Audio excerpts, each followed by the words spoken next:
Larut malam pada tanggal 15 Agustus 2019, dua petugas polisi sedang mengendarai mobil patroli tanpa sirine. Di sepanjang jalan sempit berliku, tiba-tiba sebuah mobil berpapasan dengan mereka. Kedua mobil ini kemudian mengerem mendadak.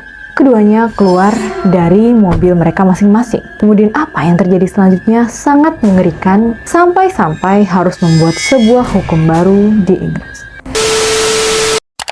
Halo semuanya, makasih udah milih untuk menonton video ini. Aku Neni dan selamat datang di Chiller, Cewek Thriller.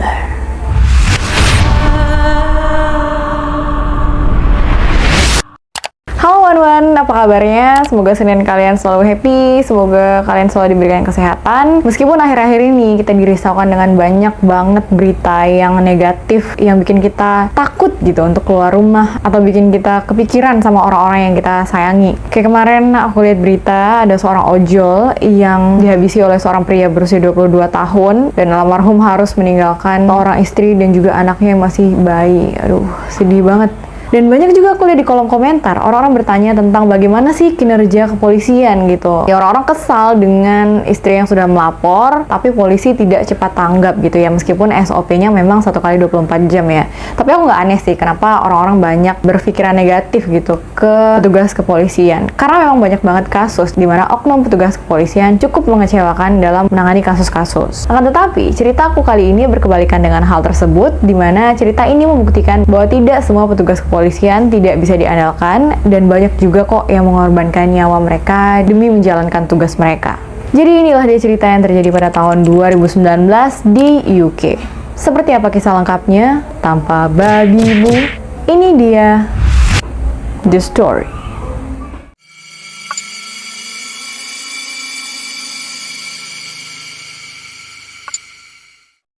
Tanggal 18 Juli 2019, Andrew Harper, seorang pria yang berusia 28 tahun, menulis sebuah catatan kecil. Dia minta temannya untuk menyampaikan catatan itu kepada gadis yang berada di ruangan yang berbeda. Jadi mereka ini menginap di sebuah tempat bernama Rumah Artington. Temannya ini pun berjalan menuju kamar lain yang terdapat di rumah itu dan mengetuk pintu kamar tersebut. Dia kemudian menyerahkan amplop itu kepada seorang wanita berusia 28 tahun. Wanita itu bernama Lizzie Beckett. Lizzie dan juga Andrew tumbuh di sebuah kota yang sama bernama kota Wallingford. Wallingford merupakan sebuah kota pedesaan kecil yang berjarak sekitar 10 mil dari rumah Errington tempat mereka menginap pada hari itu. Sejak Lizzie dan Andrew ini bertemu saat mereka berusia 15 tahun, mereka menjadi sangat tidak terpisahkan. Mereka saling jatuh cinta sejak pandangan pertama, dan saat itulah 13 tahun kemudian mereka memutuskan untuk menikah. Jadi Lizzie tadi adalah tunangannya Andrew. Di saat Lizzie mendapatkan amplop itu, dia membukanya dan dia membaca nama di luar amplop itu. Oh, ini dari tunangannya nih. Dan dia pun membaca tulisannya adalah "Life is slippery. Here, take my hand." Kalau di Indonesia kan agak aneh nih. Hidup itu licin. Ini, pegang tanganku. Maksudnya, Andrew ini menawarkan untuk melindungi Lizzie dari dunia yang kejam ini gitu. Ngomong-ngomong soal melindungi, Lizzie sangat tahu pasti, dan orang-orang yang mengenal Andrew juga tahu pasti bahwa Andrew ini memang punya karakter yang sangat suka melindungi. Bahkan sejak di bangku sekolah, dia itu selalu cemas dengan orang lain, dia selalu peduli dan selalu mengkhawatirkan keselamatan orang lain. Pokoknya dia itu paling sigap lah kalau ada kenapa-napa. Dan seiring bertambahnya usia, Andrew ini menjadi pria yang sangat tinggi. Tingginya itu sekitar 182 cm, tinggi banget. Andrew, pria yang dikenal menawan, baik hati, mudah bergaul, dan dengan semua karakter serta tubuh tingginya, pada akhirnya Andrew di usia 19 tahun bergabung menjadi anggota kepolisian volunteer atau petugas polisi sukarela. Namun karena pekerjaan Andrew ini yang sangat luar biasa, dia pada akhirnya setahun kemudian diangkat menjadi polisi beneran gitu. Nah, jadi secara resmi di umur 20 tahun dia diangkat menjadi petugas polisi secara resmi. Dan selama bertahun-tahun berikutnya sebagai seorang petugas polisi, Andrew ini sangat disegani, dihormati berkat kerja keras dan juga dedikasinya. Sebenarnya hanya beberapa minggu sebelum hari pernikahan mereka ini, Andrew ini sudah dipromosikan untuk ditugaskan ke unit patroli. Jadi artinya Andrew ini harus siap menghadapi panggilan darurat apapun dan dia akan menjadi garda terdepan di kepolisian. Tapi tentu saja ini artinya pekerjaan Andrew akan lebih beresiko lagi. Akan tetapi Andrew tidak masalah dengan itu karena memang melindungi telah menjadi bagian dari karakternya. Promosi ini adalah kesempatan besar bagi Andrew. Nah, kembali ke hari pernikahan mereka, begitu Lizzie selesai membaca surat tersebut, dia tersenyum dan meletakkan amplop itu di atas meja. Dan saat itu, dengan senyum yang lebar di wajahnya, dia bersiap-siap. Kemudian sore itu, dia dan Andrew berjalan di altar pernikahan. Mereka di depan keluarga dan juga teman-teman terdekat mengucapkan janji suci serta meresmikan pernikahan mereka. Malam itu, mereka berdansa dan sebagai pengantin baru, mereka merasa bahwa hari itu adalah hari yang paling membahagiakan bagi mereka berdua.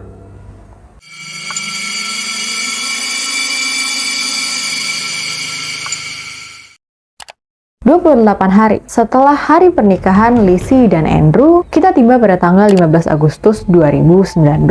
Andrew Harper bersama dengan rekannya yang juga bernama Andrew, tapi teman ini namanya Andrew Shaw. Jadi Andrew dan Shaw ini mereka pergi berdua untuk patroli. Pada malam hari itu, sebenarnya jadwal patroli mereka telah selesai 4 jam yang lalu. Jadi sebenarnya mereka ini sudah selesai jam 7 malam, tapi mereka masih tetap patroli sampai jam 11. Karena ada banyak panggilan darurat yang masuk, dan mereka ini tipe-tipe yang punya dedikasi yang sangat tinggi untuk pekerjaan mereka. Nah, di sanalah pas sudah jam 11 malam, mereka mikir, udah capek banget nih. Dan petugas yang lain kan juga sudah datang, sehingga mereka berpikir tidak ada salahnya mereka bersiap-siap untuk pulang. Di sisi lain, seorang pria yang dia tinggal di sebuah rumah besar dan rumahnya itu cukup berada di jalan kecil. Jadi rumahnya itu kayak rumah tunggal gitu, dikelilingi oleh pepohonan. Jadi akses ke rumah pria ini dari jalan raya itu harus melewati jalan yang kecil yang emang cuma cukup buat satu mobil gitu. Nah, pria ini dia di jam 11 malam itu melihat ada sebuah mobil sedan berwarna abu-abu berhenti di depan rumahnya. Jadi dia merasa asing dong dengan mobil ini karena dia nggak tahu itu siapa, dan ini juga bukan jam bertamu kan, jam 11 malam. Pria itu kemudian menelpon 999 dan mengabarkan bahwa di depan rumahnya ada mobil asing mengincar motor quadnya, kayak motor ATV gitu. Motor itu diparkir di garasi di rumahnya yang terpisah dari rumah utama. Dan ketika dia menelpon itu, dia melihat 3 pria keluar dari mobil abu-abu dengan menggunakan topeng. Tiga-tiganya pakai topeng. Jadi dia dengan panik berkata kepada operator, "Aku akan menghadapi orang-orang ini." Operator kemudian berteriak kepada pria itu dan mengatakan untuk tidak gegabah serta menunggu petugas kepolisian tiba di sana. Akan tetapi pria ini tidak mendengarkan, jadi dia berlari ke pintu depan, dan ketika dia membuka pintunya, pria-pria itu telah kembali ke mobil mereka serta membawa motor miliknya. Operator kemudian dengan sigap menenangkan penelpon itu dan mengatakan bahwa akan ada petugas patroli yang membantu untuk mencegat orang-orang ini, sehingga dia tidak perlu khawatir karena motornya akan segera kembali. Beberapa detik kemudian, situasi darurat ini telah muncul di radio-radio milik polisi yang sedang patroli, dan tentunya juga didengar oleh Andrew dan juga rekannya Shaw. Ketika mereka mendengar panggilan ini, mereka tidak berpikir bahwa jam kerja mereka telah selesai, akan tetapi hal yang terpikir oleh mereka adalah untuk segera meluncur ke tempat itu, terutama karena mereka yakin merekalah orang yang terdekat dari lokasi kejadian itu. Di mana lokasi kejadian ini berada di dalam jalan yang kecil. Kayak yang aku bilang tadi, jalannya itu cuma cukup untuk satu mobil. Di kiri kanannya itu cuma ada semak-semak dan pohon-pohon lah gitu. Nah, di sanalah Andrew serta Shaw meluncur ke jalan kecil tersebut. Jalan kecil ini bernama jalur Atmore. Dan segera setelah mereka berbelok ke jalan kecil itu, kendaraan mereka pastinya akan memblokir kendaraan yang datang dari arah dalam. Tentunya yang ditargetkan adalah mobil sedan abu-abu tadi. Jalan yang terasa sangat dingin dan juga gelap itu kemudian segera diterangi oleh lampu mobil dari mobil abu-abu yang telah mereka cari. Dapat terdengar dari rekaman dashboard mobil, Andrew dan Shaw ini sama sekali tidak merasa cemas, mereka tidak merasa panik. Mereka sangat tenang dalam mengatasi situasi ini, tentunya dikarenakan mereka ini telah terlatih dalam menghadapi situasi yang darurat seperti ini. Saat keduanya berada di jarak yang cukup dekat, kedua mobil ini dengan sigap mengerem mobil mereka masing-masing sehingga terdengar bunyi yang sangat melengking. Dan karena mobil patroli yang ditumpangi Andrew dan Shaw tidak menyalakan sirene mereka, jadi orang-orang yang berada di mobil abu-abu tadi tidak menyadari bahwa ini adalah mobil polisi. Mereka kemudian hanya berhenti dan tidak terlalu menunjukkan kekhawatiran apa-apa. Dan saat jarak kedua mobil ini sangat dekat, Shaw dan Andrew dapat melihat bahwa mobil ini cocok dengan deskripsi sedan abu-abu yang mereka kejar. Dan tampak di belakang mobil sedan itu ada sebuah motor squad. Jadi di belakang mobilnya itu ada sebuah tali, kayak tali tambang yang gede gitu, dan itu dikaitkan ke stang motor yang mereka curi. Andrew dari kursi penumpang kemudian berteriak ke arah mobil itu, mengatakan jangan bergerak gitu.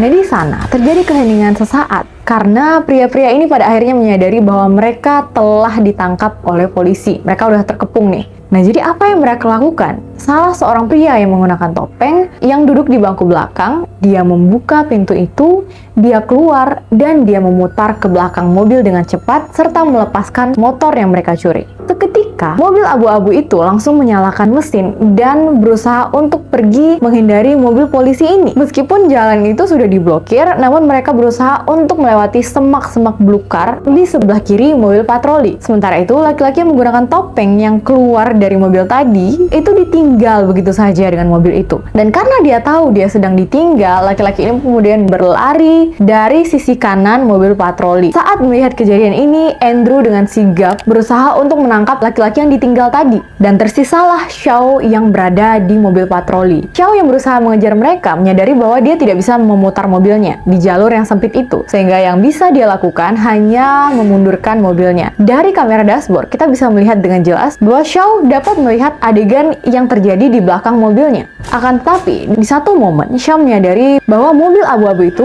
menghilang dari pandangannya. Begitu pula dengan laki-laki yang menggunakan topeng yang sedang berlari tadi dan juga rekan kerjanya, Andrew. Shaw lalu berpikir, kemana mereka semua? Dia bisa mengerti kalau mobil abu-abu itu memacu kendaraannya sehingga telah meninggalkan jalan itu. Akan tetapi bagaimana dengan Andrew? Bagaimana dengan pria yang sedang berlari tadi? Tidak banyak yang dapat dilakukan oleh Shawn kecuali memundurkan mobilnya untuk dapat mencari jalan yang lebih luas. Di sanalah ketika dia menemukan jalan yang lebih luas, dia akhirnya memutar kendaraannya dan kembali ke jalur tadi. Shawn berharap dapat menemukan rekan kerjanya ini, berlari ke arahnya, dan bersama-sama mereka mencari mobil tadi. Akan tetapi, apa yang dibayangkan oleh Shawn tidak pernah terjadi. My colleague PC Harper got out of the vehicle. Run after the vehicle. I've now lost him.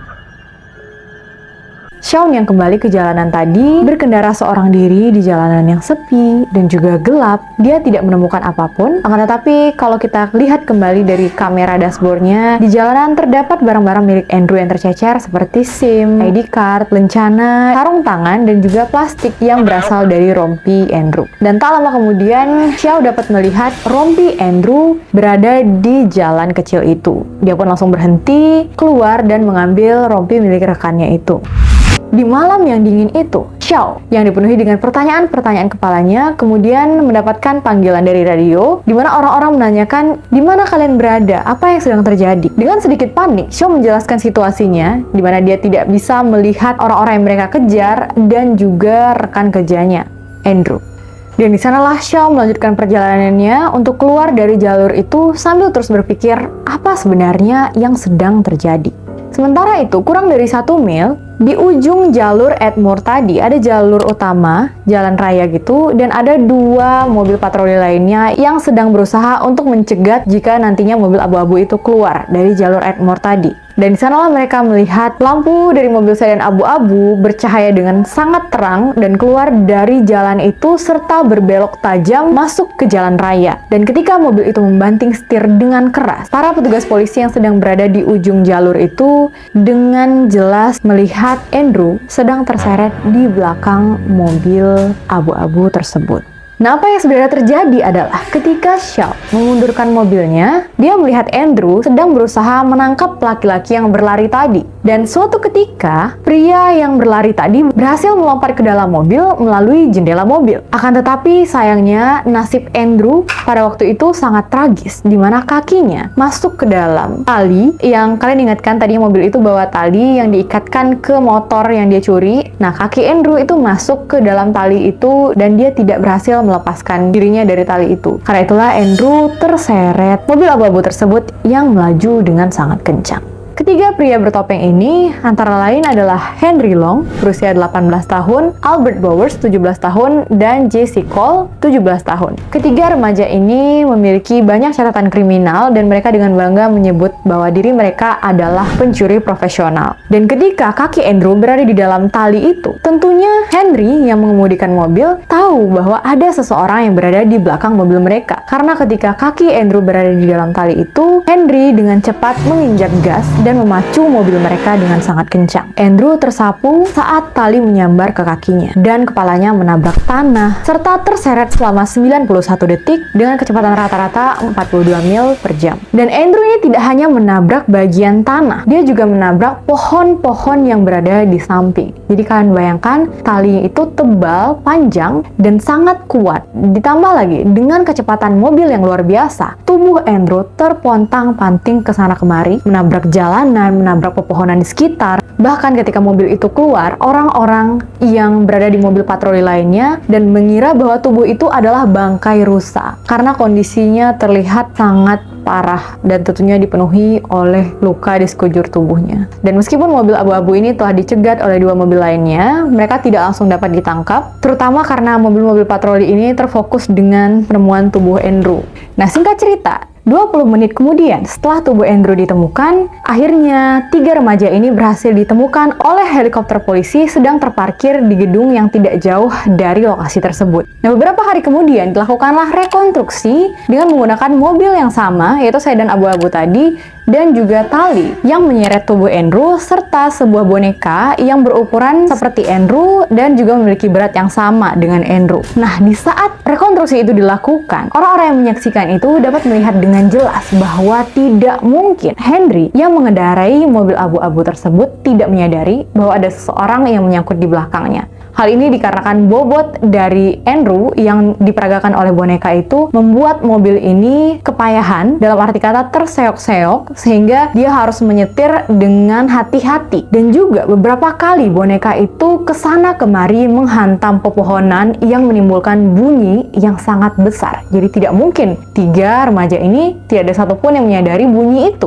Namun remaja-remaja ini tidak pernah mengubah cerita mereka, di mana mereka mengatakan mereka tidak sengaja melakukan itu, hingga pada akhirnya mereka hanya didakwa atas pembunuhan tidak sengaja dengan Henry yang mendapatkan hukuman selama 16 tahun dan 2 temannya lagi yang mendapatkan hukuman 13 tahun penjara. Dan 2 temannya ini dengan terbuka mengatakan bahwa mereka akan membuat sebuah buku mengenai kasus ini. Buku apaan tuh? Yang jelas mereka hanya ingin mengeruk keuntungannya aja. Mereka tidak merasa bersalah, mereka hanya tersenyum. Dan ketika hukuman mereka dibacakan di pengadilan, mereka melayangkan tinju ke udara. Mereka kayak, hore, loncat-loncat gitu. Mereka benar-benar bersorak-sorai. Karena kan kalau misalnya mereka ketahuan sengaja melakukan itu, mereka tentunya akan didakwa atas penjara seumur hidup. Dan bayangkan ketika mereka keluar dari pengadilan, di mana keluarga dari Andrew berada dengan hati mereka yang hancur. 3 orang remaja ini menyeringai dan tersenyum ke arah mereka, juga ke arah kamera, seolah-olah mereka telah berhasil memenangkan sesuatu yang mereka anggap sebagai lelucon yang besar.